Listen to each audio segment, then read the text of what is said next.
Good afternoon. My name is Segun Gbadegesin, the Interim Dean of the College of Arts and Sciences, Howard University. And on behalf of the students, faculty, and staff of the College of Arts and Sciences, I would like to welcome you most heartily to this web meeting and to congratulate you on another homecoming. I pray that the joy of homecoming remain with you and your loved ones, and that Howard University remains strong and loyal to its mission of educating talented youth, men and women of African descent, and inspiring them to greater heights on the ladder of life. I would like to start by expressing our profound appreciation to Nwalimu Sandra Brown, who has provided such a committed and inspiring leadership to the alumni body over this last year. She has done it with grace and with passion for the good of Alma Mater. We appreciate her very much, just as we appreciate the team of selfless executive members and the entire membership who have been relentless in their support for the college. And I would like to state that the college is in good health, but of course it could use some help towards rejuvenation and sustenance. Central to the founding of Howard University was the recognition of the unique and irreplaceable role that it ought to play in the architecture of higher education in the United States and indeed around the world. And no matter what our current circumstances might be, that role remains critical to the mission of the university and to the progressive development of the nation and the world at large. Dr. Mordecai Wyatt Johnson, the first African-American president of this great university, reminded us about 8 decades ago that Howard University exists, and I'm quoting him, in order that when the simple and the poor cry out for fundamental things that their hearts must have if they are to reach the goal of a normal and happy life, we shall be prepared with competent minds to see that the heart's desire of the people shall not fail. He continues, the race today has needs that cannot be satisfied except by men and women trained in the way that Howard University attempts to train them. I think that remains our focus today. We must appreciate the alumni body. As men and women who have passed through the walls of this great university, you bear eloquent witness to the soundness of Dr. Johnson's logic. In various ways, after you have acquired the proverbial golden fleece, you have borne the burden of a community in need of upliftment and emancipation from the yoke of oppression and discrimination.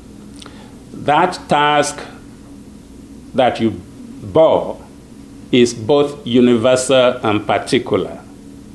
You have been in the forefront of the struggle for freedom and justice with all the personal sacrifice that it requires, but you have also ministered to the particular needs of our students so that they too may have that opportunity to join you effectively in that larger struggle. You have done it in many ways, including especially the raising of scholarship funds.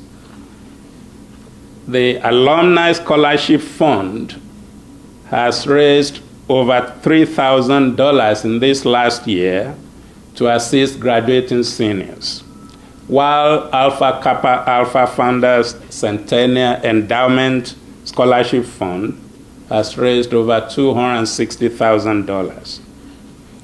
In addition, several clubs, including the COAS Economic Club, has endowed scholarship funds for undergraduates and graduates. The club is also having a calendar fundraiser, October to March, to raise funds for the scholarships that we generate for our students. Last year alone, the organization sponsored career days at the International Monetary Fund and World Bank, and sponsored students to attend the FAA Forecast Conference. There are so many things that that club has done. In addition to monetary contributions, however, you have also given of your time and talents in various ways.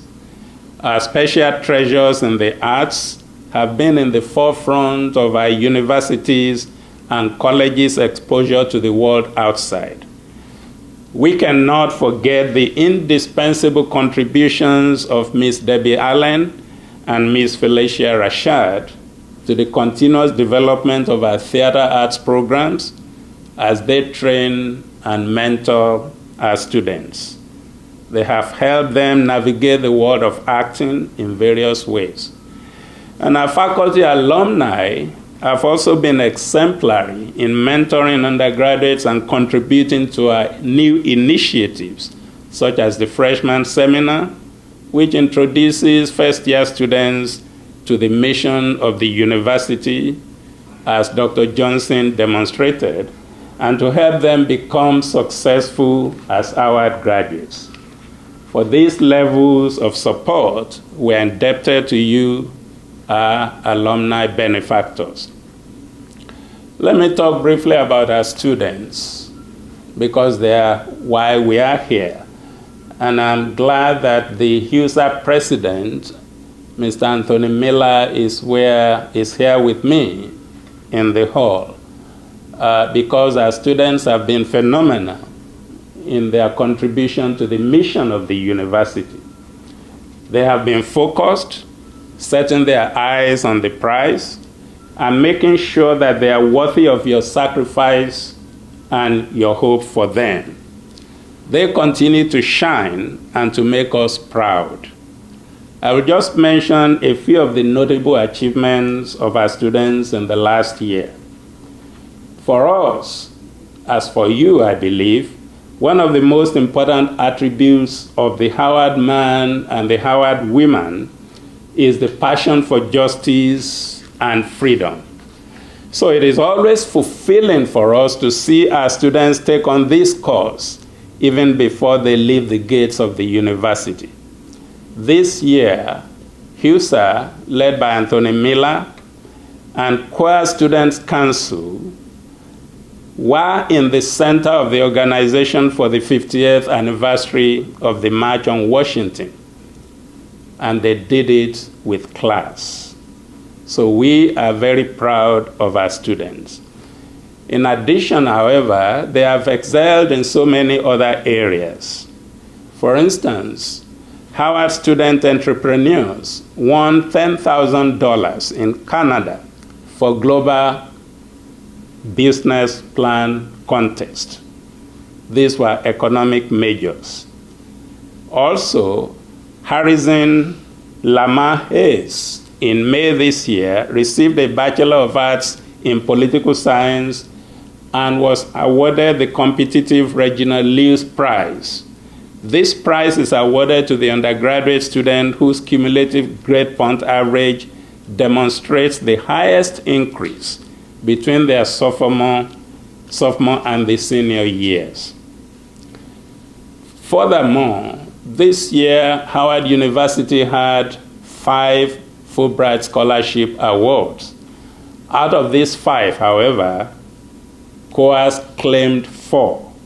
Matthew Wilkos, Brenda Duvas, John Robert Brown, Marve Dixon, All won Fulbright Scholarship awards to various institutions.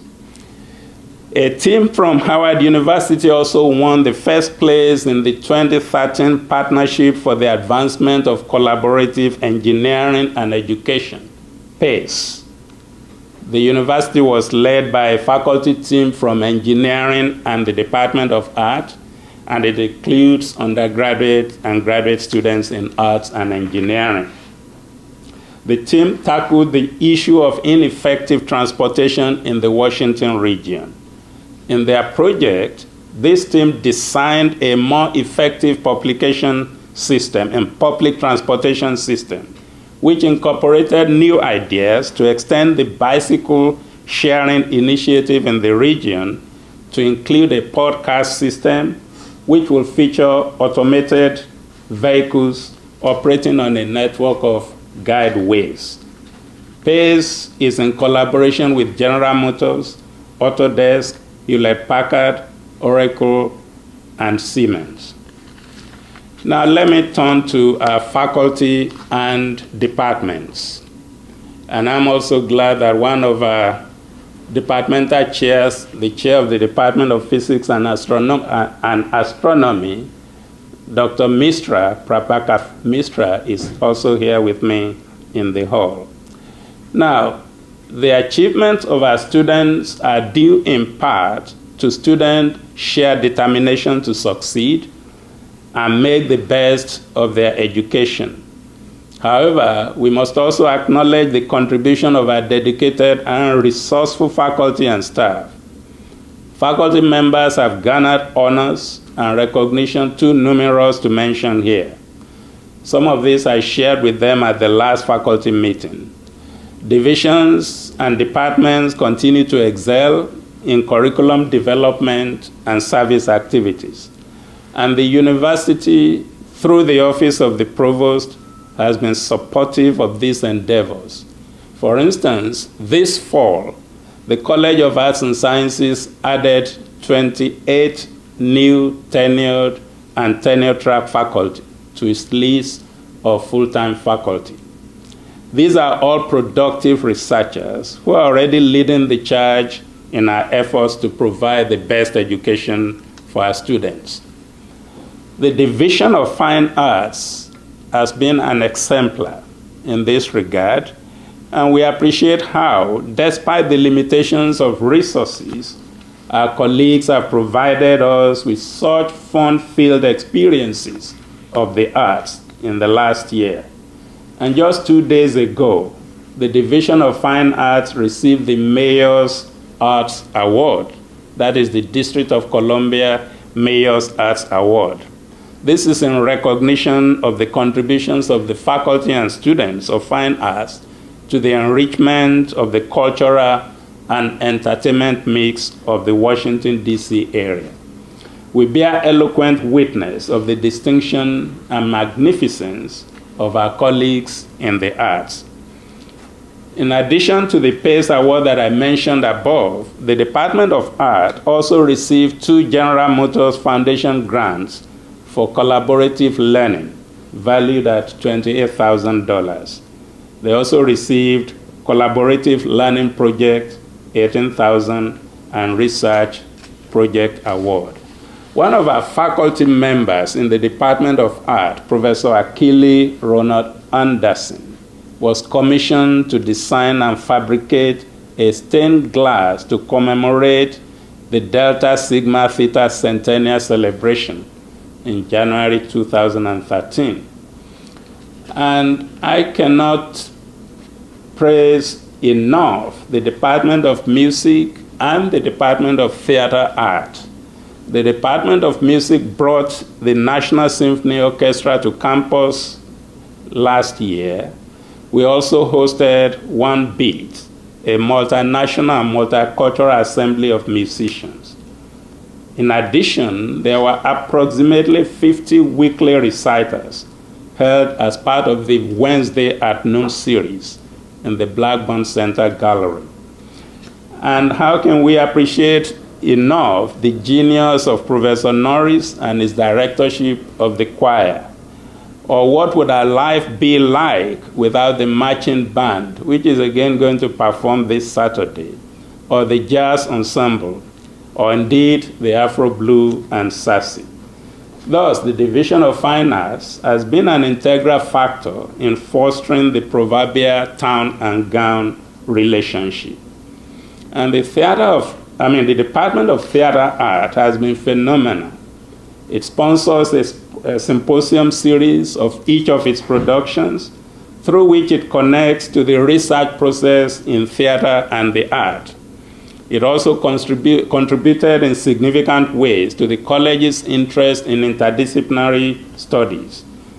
For instance, with the NEH, the Department of Theater Art co-sponsored the Emancipation Day at the Lincoln Memorial, which also features Congressman John Lewis and Alfred Woodward. During the 2012 homecoming, the department was at the center of the Founders Library fundraiser at the Howard Theater with distinguished alumni Miss Debbie Allen and Miss Felicia Rashad, Miss Wendy Raquel Robinson, and Miss Taraji Henson.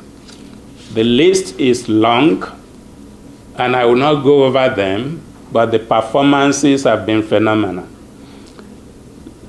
Just recently, the department also produced 4 Little Guys, directed by alumna Felicia Rashad at the Kennedy Center. The Division of Humanities, on their part, have also been pulling their weights in various ways. The Department of English collaborated with the Department of Afro-American Studies to organize a trip for 20 Howard students to attend a special screening of 12 Years a Slave on Wednesday last week. And a Department of English doctoral student and preparing future faculty fellow, Kendra Parker, has been offered a tenure-track position as an assistant professor of African American literature at Hope College. In the Department of Philosophy, 2 students in the class of 2013 were admitted to top law schools. Ms. Nia Oates, admitted to New York University Law School, and Josephine Bienpa was admitted to Columbia University Law School. In addition, as we replenish aging professors, 2 of the former majors of the Department of Philosophy are among the 28 new tenure-track faculty that just joined the college this year, having gone on to receive their doctorate degrees from various top graduate schools. So we are proud of the Division of Humanities. In the Division of Natural Sciences, there have also been phenomenal achievements in the last year. The Department of Physics and Astronomy recorded significant outcomes. The induction of undergraduates into Sigma Pi Sigma, 4 physics majors, Gregory Benjamin, Stanford Carter, Ryan Odell, and Nicholas Sneed were inducted into the prestigious Physics Honor Society, Sigma Pi Sigma. 3 of these students graduated in May, and 1, Ryan Odell, is a double major in mathematics and physics. This department also featured Howard University physics students who competed for proposals that were submitted by the department to NASA early this year. The department took up the challenge that was posed by retiring President Robo to ensure that they participated in this competition. They submitted the proposal, the Low Gravity Gas Liquid Contractor Design Project, and it was selected by NASA under the MUREP education program. A large number of Earth-based chemical processes depend on gas liquid contractor technology for heat and or mass transfer. However, design data for fractional G is lacking. And this is a special flight opportunity for a 4-member student team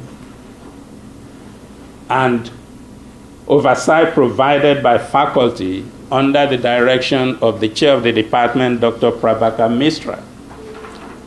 The completed contractor model will be flown under microgravity conditions during a 20-second free-fall window at NASA Johnson Space Center this November.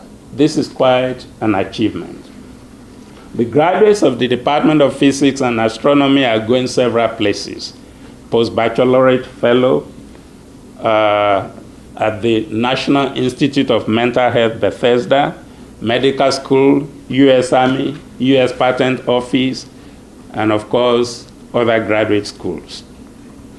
The department also is excelling in publications. One of the members of the department, Dr. James Lindsay, just published a very important book project published by Oxford University Press. Now, this was also a particularly active and successful year for students and faculty in the Department of Health, Human Performances, and Leisure Studies. They published widely. They had over 300 majors, 100 graduated last May, and they have replaced that entire class. So now they still have about 300 majors. In addition to their teaching responsibilities, faculty members in the department continue to do their research on various topics such as women's and children's health and how to increase the underrepresentation of groups in the health professions, patient-provider interactions, exercise, and hypertension, and so on. In the Department of Psychology, graduating students received graduate school admissions to top graduate schools, including, among others, Northwestern University, New York University, the Chicago School of Professional Psychology, Pepperdine University, University of Maryland, Syracuse, University of Denver, Adelphi University, Colorado, and so on. In addition to other success stories of faculty achievement, the department also saw a total of 13 psychology majors inducted into Gamma of DC chapter of Phi Beta Kappa just this academic year. The Department of Mathematics, also in Natural Sciences Division, 4 students received the PhD degree in mathematics in May, 10 students received the BS degree in mathematics, and the department recognized the academic achievements of 10 undergraduates during the annual scholarship award ceremony. In addition, 5 students received letters of commendation at the scholarship day. So we are very proud of our STEM disciplines. They are doing very well, and they continue to make us proud. In the Division of Social Sciences, the Department of Economics succeeded beyond imagination in the matter of grantsmanship. The total value of all 9 grants and contracts currently held by the department is about $6 million. Just for the 2012-2013 academic year, the value is approximately $2.5 million. In the Department of Aerospace, Howard University Air Force cadets were introduced to flying, and several are now pursuing flying lessons. The Cadet Air Force also honored the guard team, and they performed at multiple high visibility events on and off campus, to include a joint Air Force Army presentation of colors at Howard Academic Convocation. Howard Air Force cadets are also part of a ceremony honoring Congressman John Dingell, a World War II veteran and the longest serving member of the U.S. Congress, along with other World War II veterans at the National World War II Memorial Day. Now, let me go to curriculum and college administration. We continue to revamp and update our curriculum in light of new developments in higher education. Interim President Frederick has initiated the HU Online program that opens the walls of the university to the world with online course and degree programs. The college will be an integral part of this initiative. We have also initiated a new interdisciplinary studies program, which has been endorsed by the faculty and is now being prepared for board approval. The Globalization Initiative, which was developed by the college, it was first initiated by the College of Arts and Sciences, is now yielding fruit as it has been adopted by the entire university and our students are getting more interested in study abroad. The Educational Advisory Center continues to provide professional academic advising and counseling for our students. With the addition of 2 new counselors, the center is poised to make more effective contributions to students' learning outcomes. Pursuant to Dean Donaldson's decision to return to the faculty, the dean's position is presently vacant as I'm serving as an interim dean. And of course, the interim president has promised to begin a search for a permanent dean later this fall semester. And it is hoped that a new dean will take over on July 1st, 2014. Now, let me turn to some of the recent events and news.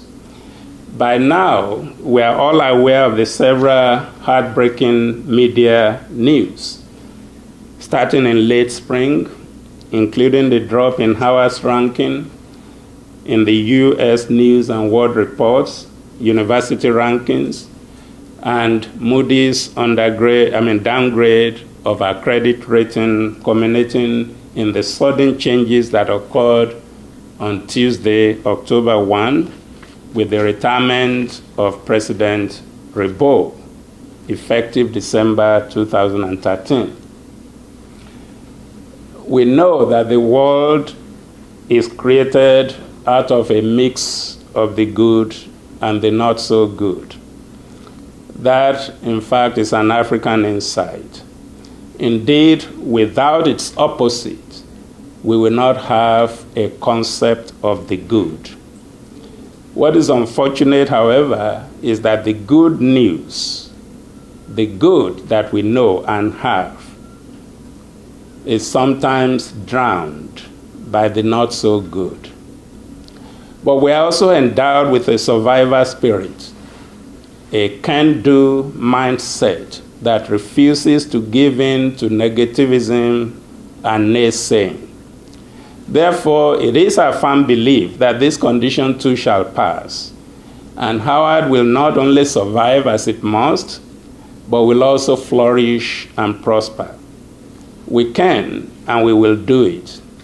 Former Provost, now Interim President Wayne Frederick, gives us the hope that all is well.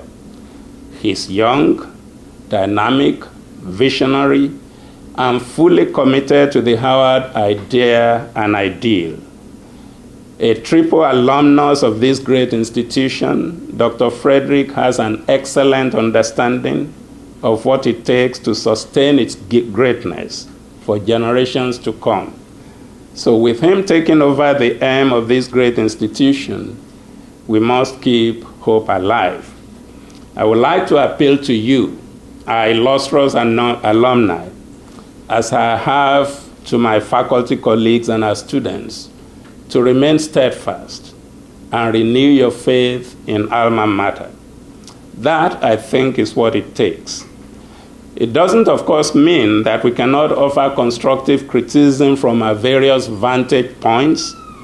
It only means that as faculty, on our part, we'll continue to do whatever it takes in the matter of recruiting good students, making them feel wanted and appreciated in our classrooms, giving them the best education that is worth their time and money through teaching, advising, and mentoring, and inspiring them to commit to the ideals of social justice, the hallmark of a Howard graduate.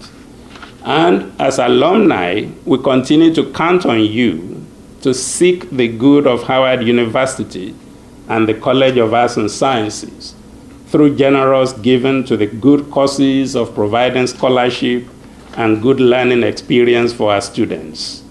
And in that regard, I still remind you that we have this weekend the Spirit Cruise, which is an alumni initiative to raise funds for our students.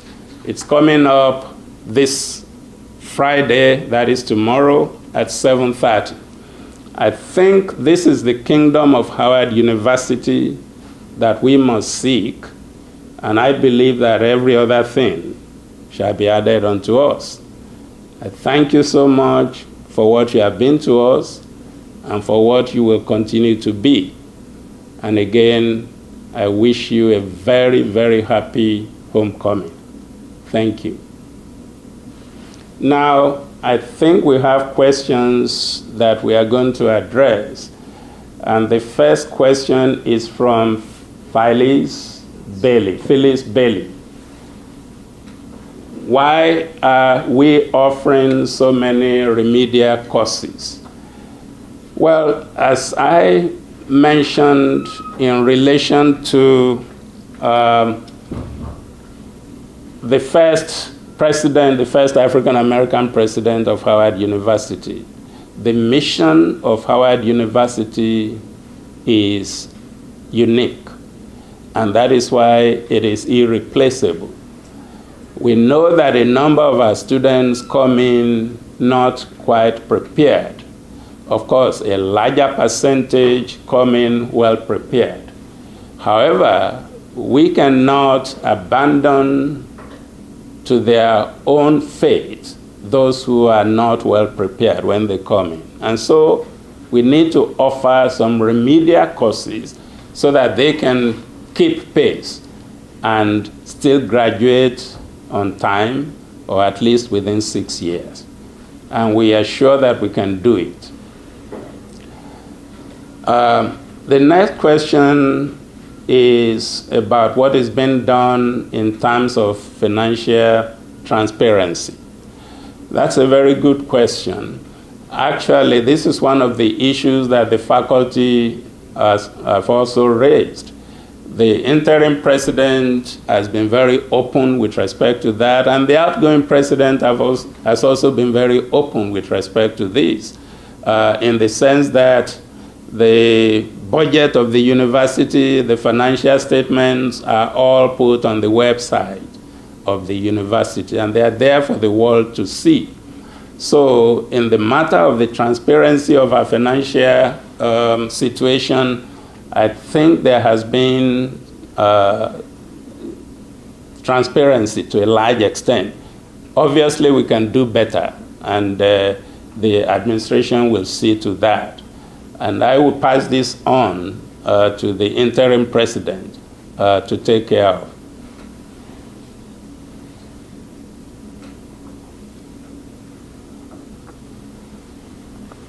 There's another question.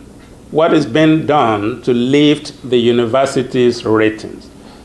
Thank you very much. Again, that's an excellent question. Actually, we now realize that something happened that shouldn't have happened because the data that was used this last season of ratings was not the current data that should have been used. And interim President Frederick, when he was still serving as provost, has sought to update this data. So if the current data that is supposed to have been inputted was used, our rating should not have been dropped, the way it was dropped. And this has been, again, taken care of. So we are happy about that. Of course, again, we can always improve on our ratings. We would like to be number one. We know that we are doing an excellent job, but in some cases, things that are put into the data, don't favor us very well. But we continue to improve on this.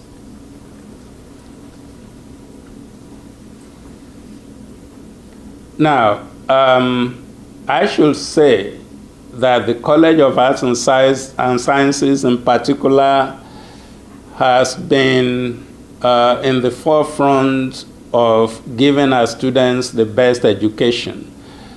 We have an honors program which recruits talented students, skilled students, and makes it possible for them to continue to excel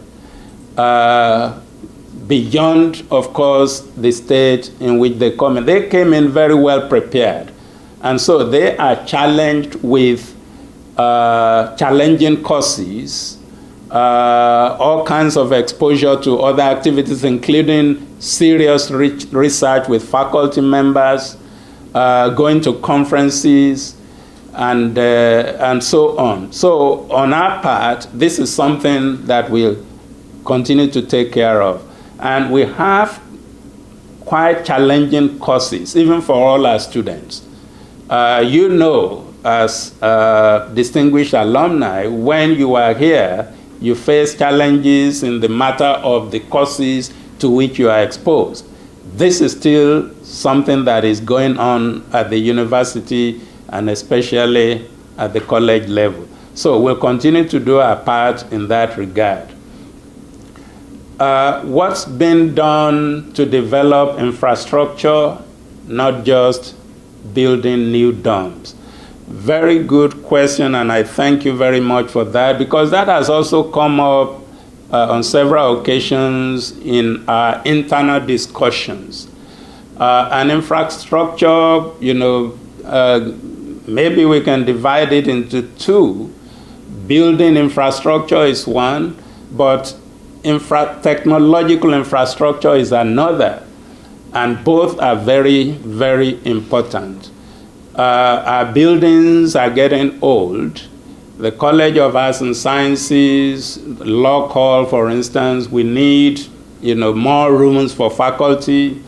The faculty of the College of Arts and Sciences need more space, research space, office space, and even classroom space. This will require adequate funding.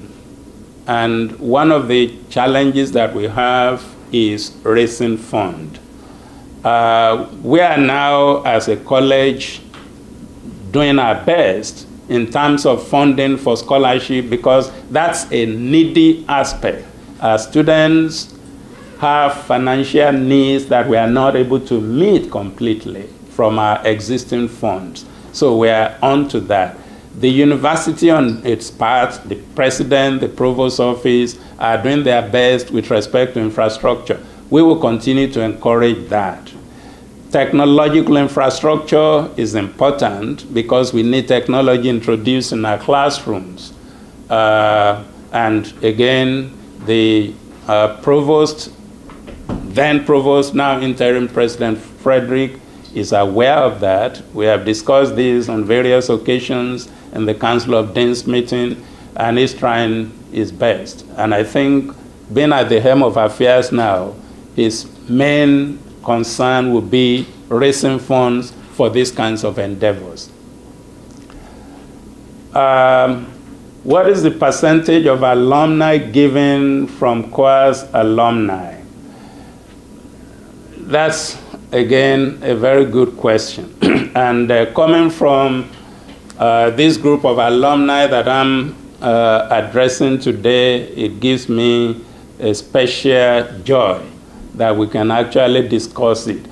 I know that we on our part need to do a better job reaching out to our alumni friends and, you know, family members.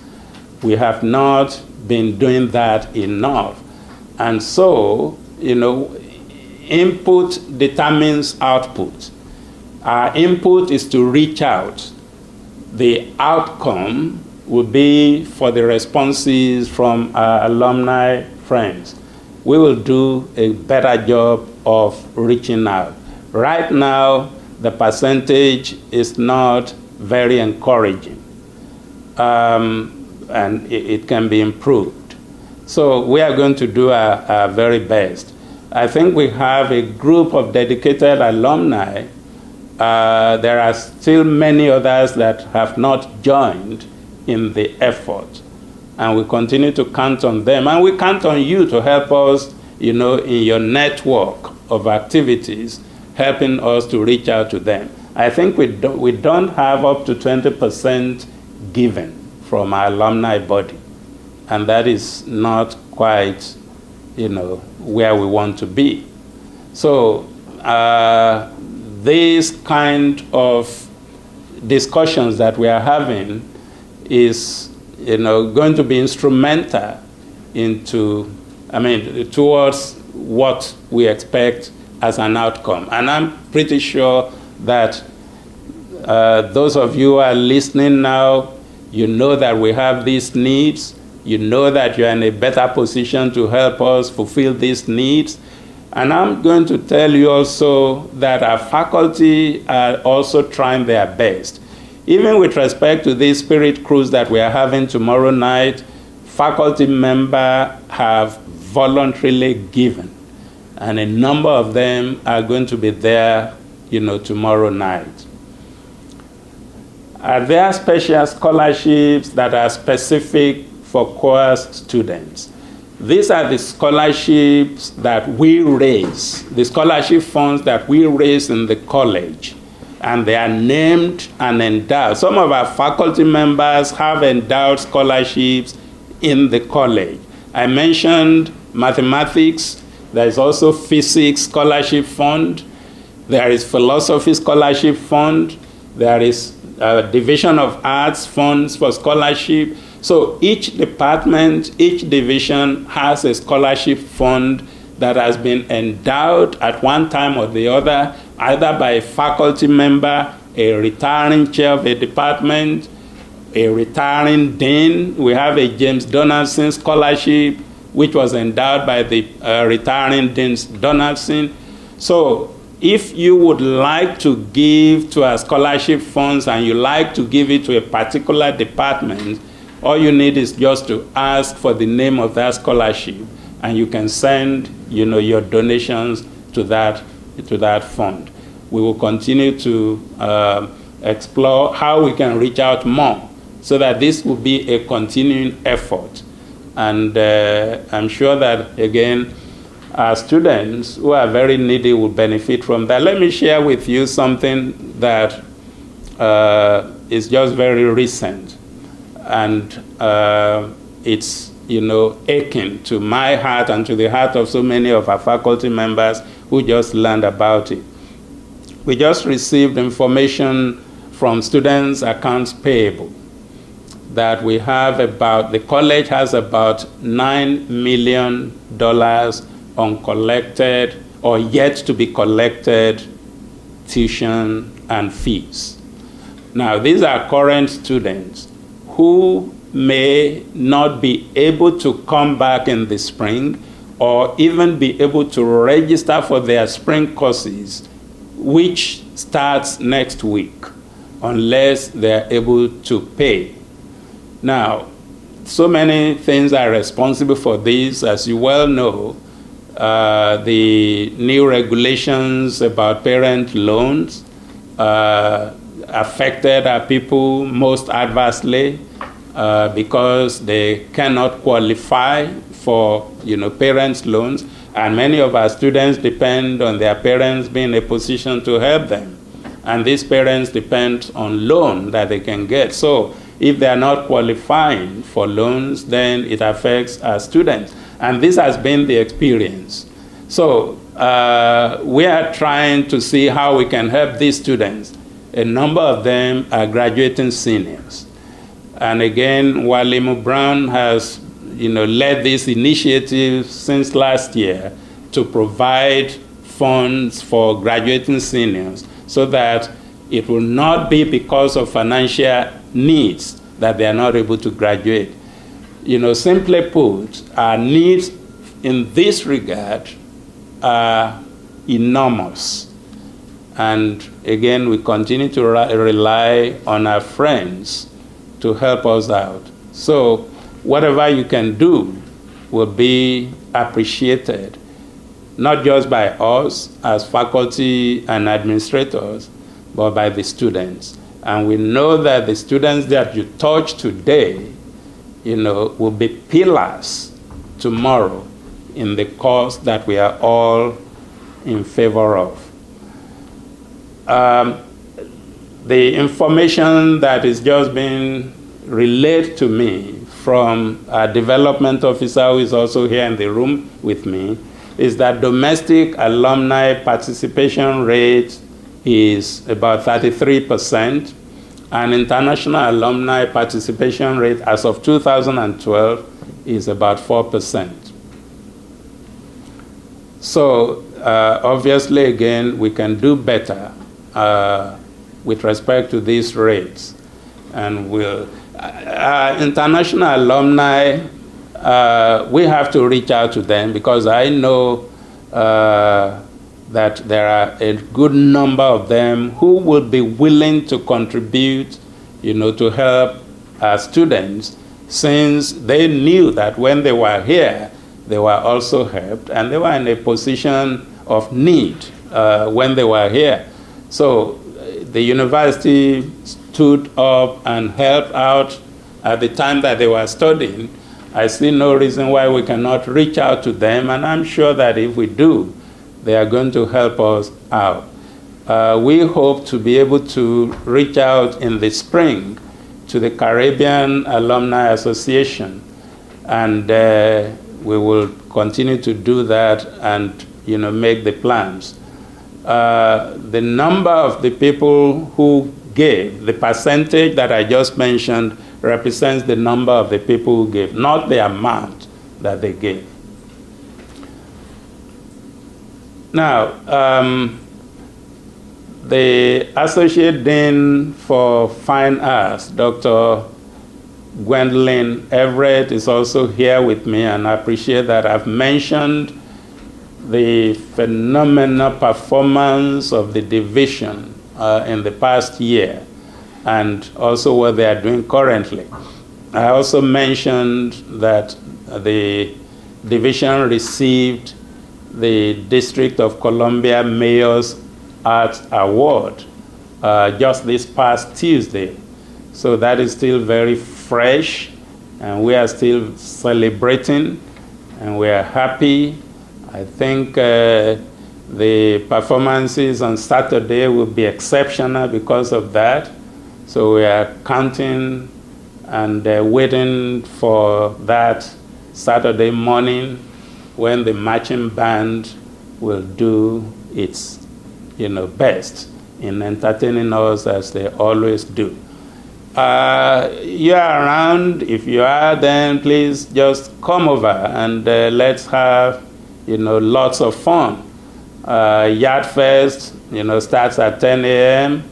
We will be there welcoming you to the college's booth, and you'll have food and some takeaways. Now, there is certainly a COAS newsletter that speaks specifically about students and faculty accomplishments. We have COAS notes. We have the COAS newsletter.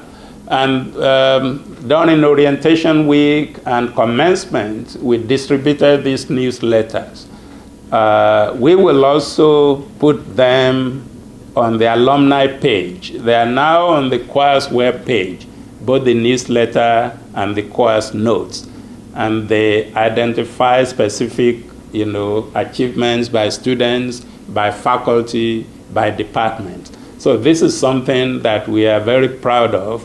Our colleagues in the Department of English have been helping out with the publication of the COAS newsletters.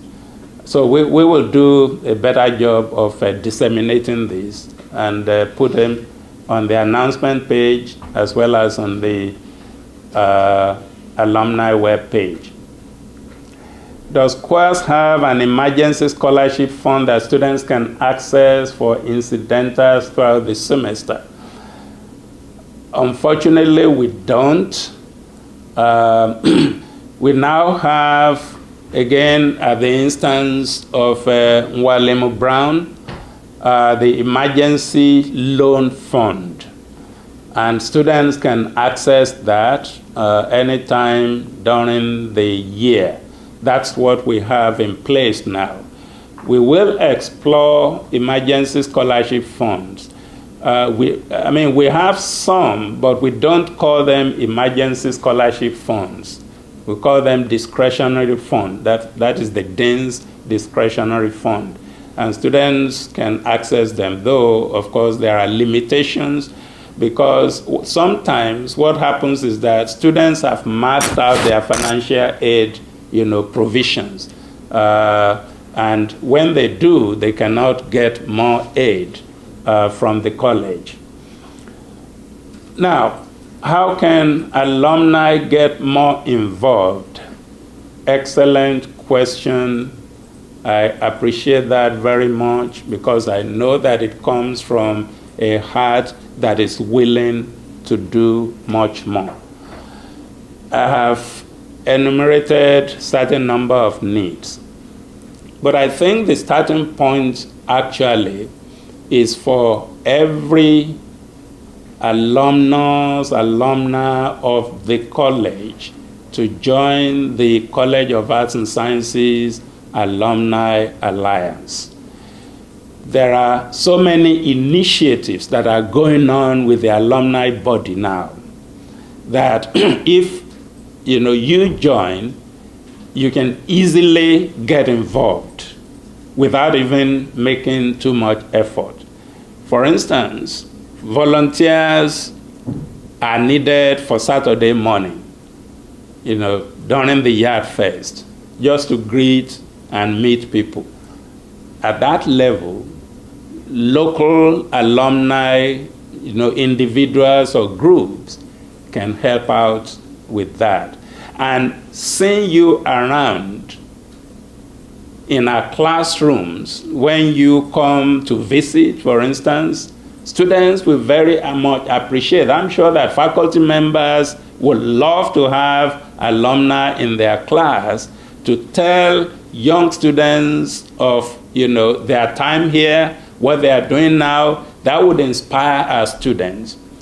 One of the things that we try to do in the freshman seminar class is to, as I mentioned before, introduce young men and women who are coming from a different perspective, actually. They are not to blame. That is the age in which they live.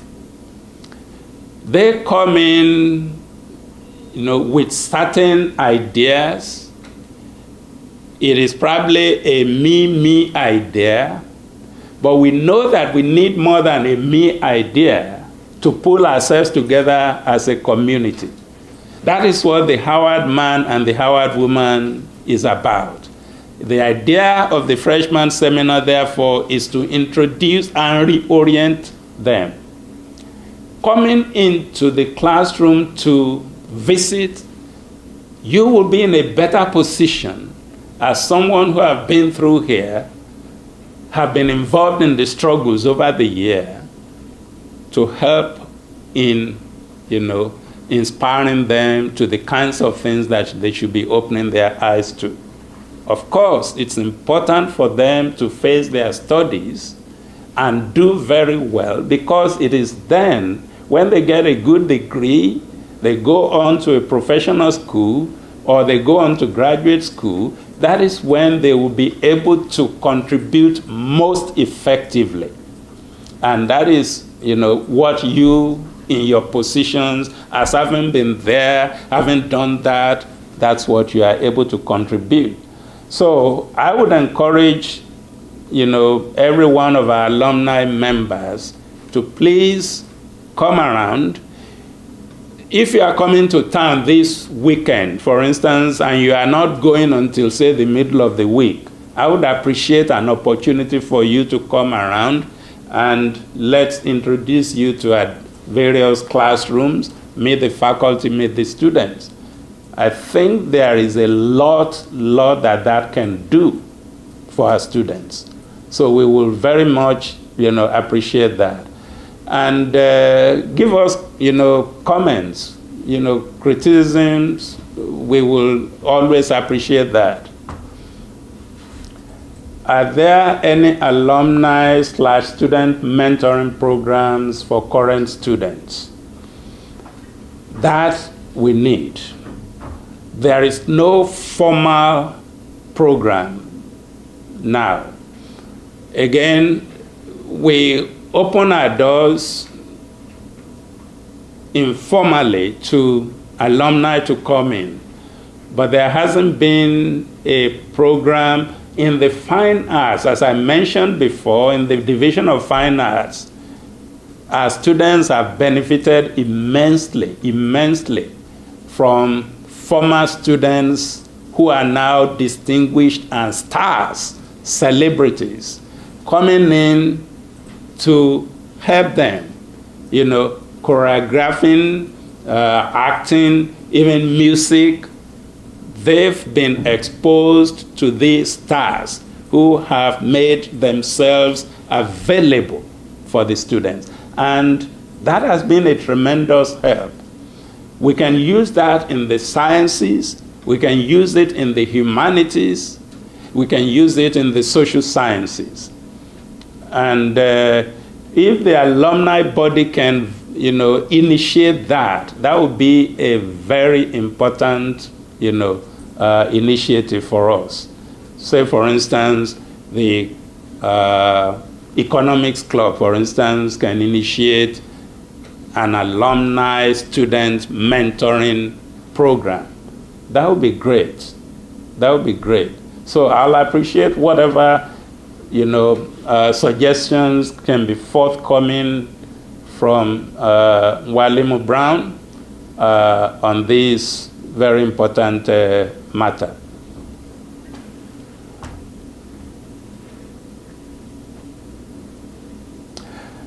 If you have moved since you graduated, the best way for you to get reconnected with COAS is just right now. Send me an email. We're just a click away. Go to our website. You'll see how you can connect with us. Send me an email. Send an email to your previous department, to the chair of your previous department. Where on the website, each department has a website. The college has a website. Each division has a website. And you can just send us an email and we will get in touch with you and facilitate further collaboration. Is there an alumni information update form? Yes, it is on the webpage of the College of Arts and Sciences under alumni. And you will see a form there that you can complete. The website is www.howard.edu/COAS, COAS.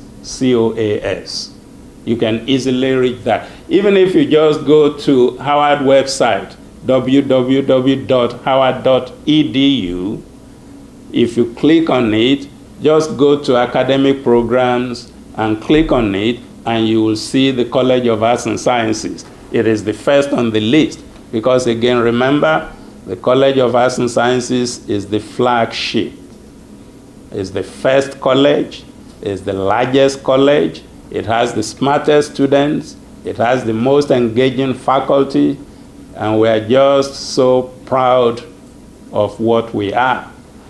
And I'm sure you are too, because, again, this is where you started the journey of life as, an important human being dedicated to justice, to freedom, to fairness, to equality, and to compassion.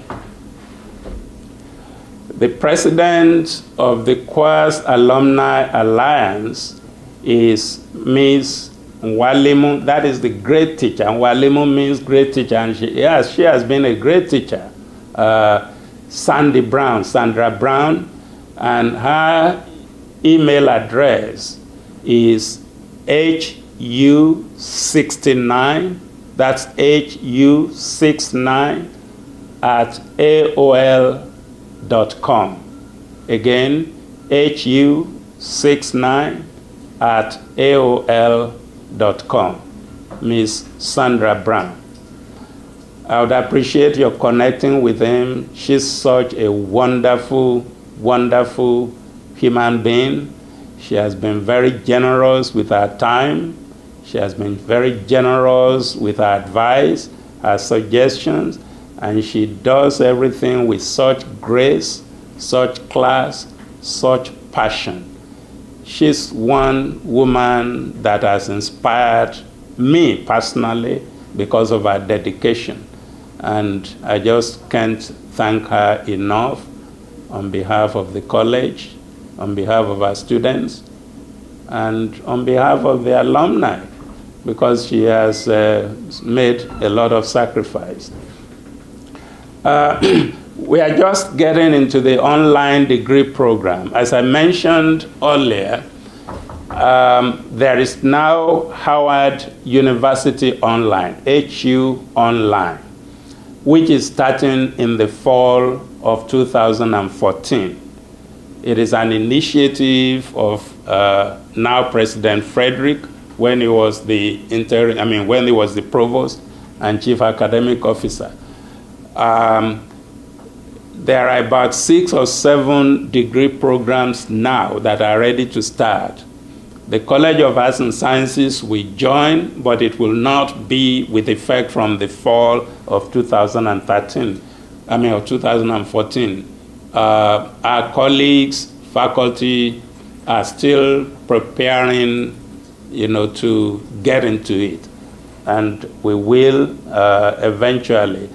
What we are focused on now is the interdisciplinary studies program, which, again, as I mentioned, we have completed the proposal. It's now awaiting board approval.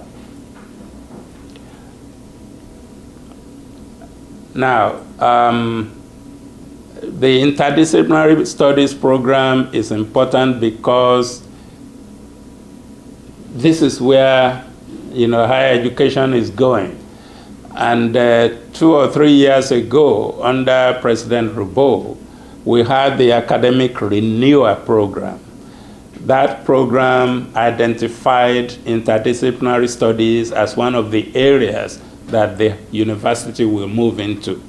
The College of Arts and Sciences took the initiative, to jumpstart that. And the provost is very happy about what we have done. So we will launch that beginning the fall of 2014. Again, the website of the College of Arts and Sciences is www.howard.edu/COAS. That is /COAS. And again, you can reach that page just by clicking on www.howard.edu and going to academic programs. Rumors regarding the sale of the hospital.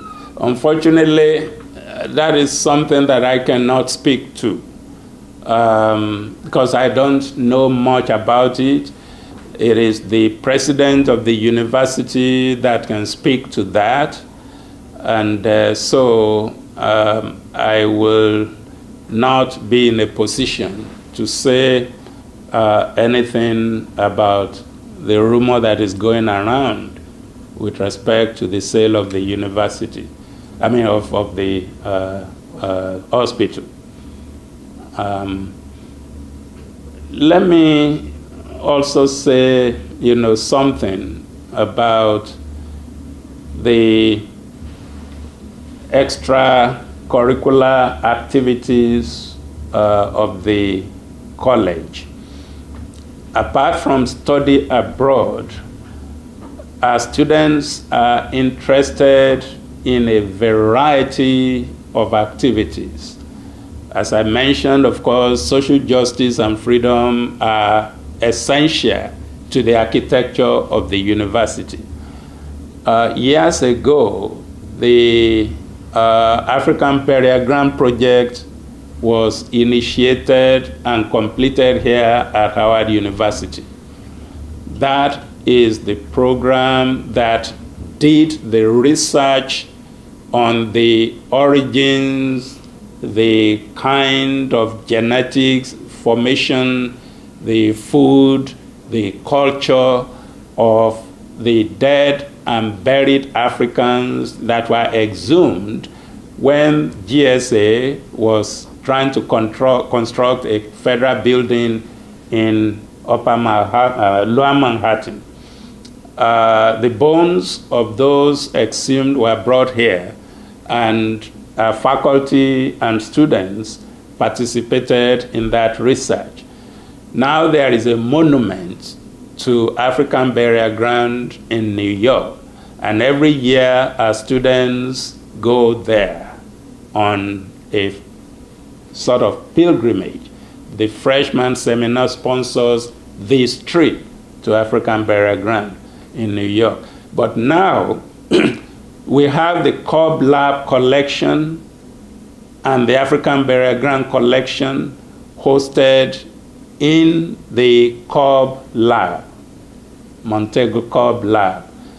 And now we have a director for that lab. I'm very, very excited that we are able to bring to join us a well-reputable professor of biological anthropology in the name of Dr. Fatima Jackson, who is now leading that effort in opening that lab to research to the outside world. That is something that our students are also very much interested in, no matter what their disciplinary area is. Faculty members do not formally lecture away from Howard University unless they are on leave, say sabbatical leave or leave of absence. A number of our faculty members are now away on sabbatical leave, and they are lecturing, somewhere else. But when they are full-time faculty here, either they go for conferences or workshops. Their full-time devotion is to our students here. Yes, they do book tours away, but not in the sense that they go away for a long time and thus missing their classes. That's not the case. That's not allowed. And again, there's too much dedicated to their students to allow that to happen. How do alums find out in order to attend? Well, if, there are cases, situations in which significant number of faculty members or even one faculty member is going to have a book tour somewhere, it will be posted on the webpage of either the department or the college or both. And that way, what I would encourage is for our alumni friends to continuously engage with us through the website.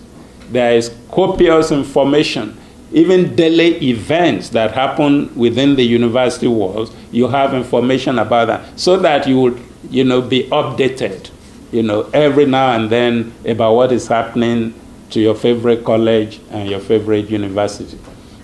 That is something that, again, we like to encourage. I would hope that this opportunity that we have today, which again is the initiative of Walimu Brown, which I appreciate very much, I will hope that it will bring us closer, closer together. My own email address is on that web page that I just mentioned, but it's sgbadegesin@howard.edu. It may not be very clear as I put it, but certainly if you go to the web page and you click on the College of Arts and Sciences, I'm the first that you'll see there, and my email address will be there. And I would appreciate your, sending me a note every now and then, even to let me know how, what is going on and what we can do. Now, Professor Miria Ahmed stated that she would love to have alumni come into our class to speak with our design students. Now, Professor Miriam Ahmed, is in fact our college webmaster, in addition to being a professor of art in the Department of Art. She does design, and she's now volunteering her class to any of our alumni friends who would love to come to our class, to address, speak to our design students. That is encouraging. That is something that just came from one of our faculty members. And as I said earlier on, I'm pretty sure that a large number, if not every one of our faculty members, will make that, voluntary gesture for you to come and visit their class. So that is something that we will look forward to.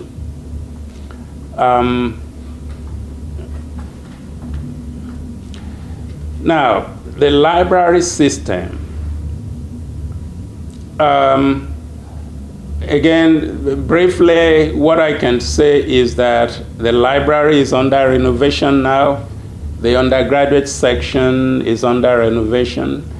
And the librarian, the university librarian, Dr. Howard Dodson, who came to us from New York, Schomburg Center, has been very energetic and hardworking.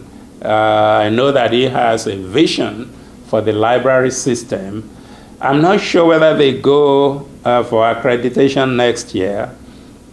I don't have that information, but I know that a lot of things are going on there, and that in the end, I think the outcome will be great for every one of us. But that's, again, all that I can say. I think Dr. Dodson would like also to link up with everyone. Faculty, he sent information to us just a couple of weeks ago, wanting advice, wanting suggestions. And I'm sure that if you go to the website of the university library, Founders Library, you will have you will see his information there and how to send him a note if you have any suggestion, if you have any advice, or even if you have any questions that he may ask. That he may address. You may certainly ask him, such a question. More questions are coming in, and I appreciate that very much. One other thing, a number of our departments, just as accreditation issue has been brought up, a number of our departments are going through accreditation, some next year. The Department of Psychology, the Department of Theater Arts, they are preparing, vigorously for accreditation. The Department of Music. So we would appreciate any suggestions that you may have, any contributions that you may have. I know that a number of initiatives are coming up, and we again are in this together. There is an inexplicable, but really there, link that joins us together. I like to say that our destiny is tied together. As alumni, you are destined to go to Howard, be a Howard graduate. That is something that you keep for an entire life. As students here presently, they have that destiny tied with you. And as faculty and staff, we certainly do. What happens to Howard happens to every one of us. We cannot allow any negative things to triumph. We cannot allow any naysaying to triumph. because again, it affects every one of us. And so that's why we here will continue to do whatever we can to eliminate negativity and promote positivity. And it is my belief that in the end, Howard will triumph, and Howard will live up to and in fact go beyond the expectation of the founders, because they had a very high expectation of what the seed that they were sowing at that time of what it would become. And frankly, I think generations of students, faculty, and staff have done their very best. We are building on the foundation that they laid, and as builders, we cannot relent. We cannot backpedal. We just must continue. And it is my hope that when we all join together our hands in this effort, we will triumph. And I thank you very much, and I look forward to seeing you tomorrow night, and if not tomorrow night, Saturday morning, and any time beyond. So congratulations again, and happy homecoming.